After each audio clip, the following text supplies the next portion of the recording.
Bienvenue dans cette vidéo. On va voir ensemble comment réussir son oral de français. Notamment la deuxième partie, comment anticiper et préparer l'entretien. En tant que correctrice et jury du bac, je vais te donner quelques conseils de façon à t'aider à structurer et à préparer efficacement cette épreuve pour te faire réussir au mieux. Nous allons donc voir ensemble en quoi consiste cette épreuve, comment elle se déroule, comment tu peux la préparer, comment est-ce que on peut la structurer, dans quelle mesure il s'agit d'argumenter, et je te présenterai ensuite quelques astuces, ce qui fait que l'on valorise ou non certains candidats. Tout d'abord, l'épreuve en elle-même. Elle est très simple. Il s'agit de présenter une œuvre que tu as lue pendant l'année. Tu en travailleras normalement 8 pendant l'année, minimum. Tu en choisis donc une parmi les 8. Attention, l'entretien dure 8 minutes. Il sera donc noté sur 8 points, j'espère que tu suis jusque-là.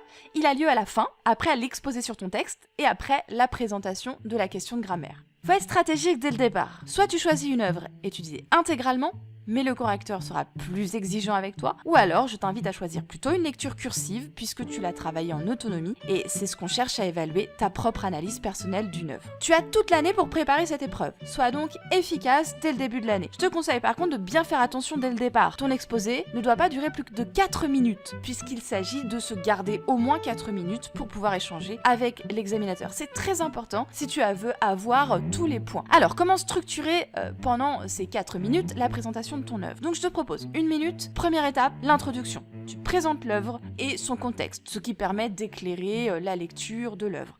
Titre, le contexte historique, social, l'auteur, etc.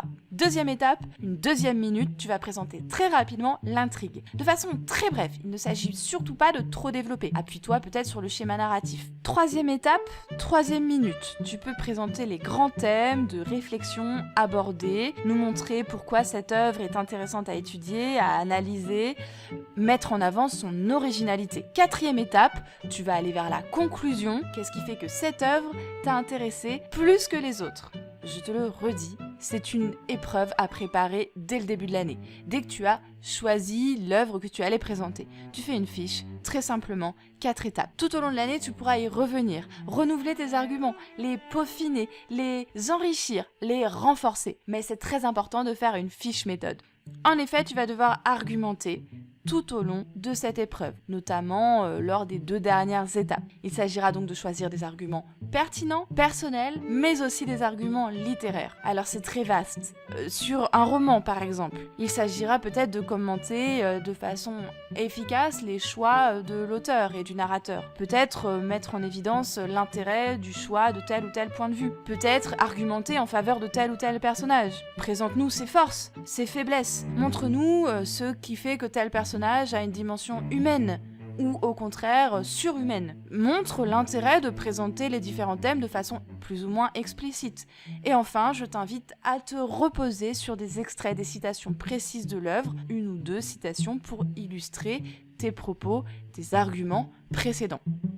Ainsi, ton exposé saura convaincre.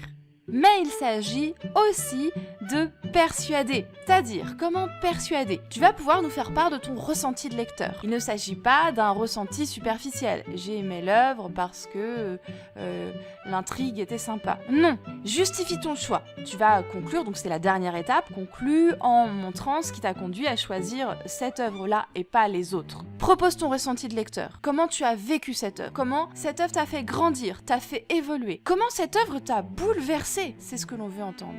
Je te donne quelques éléments peut-être qui te permettront de justifier ton choix. Donc, ton ressenti de lecteur, en quoi cette œuvre t'a impacté. Tu peux aussi choisir d'analyser de façon plus personnelle les personnages. Qu'est-ce que tel personnage m'a fait comprendre de la nature humaine? Tu peux aussi proposer d'analyser la vision du monde ou de la société qui est proposée par cette œuvre. Cette œuvre m'a permis finalement de mieux comprendre ma propre société ou la société de l'œuvre en question. Propose une analyse littéraire. J'ai mieux compris ce que c'était que tel ou tel grand mouvement.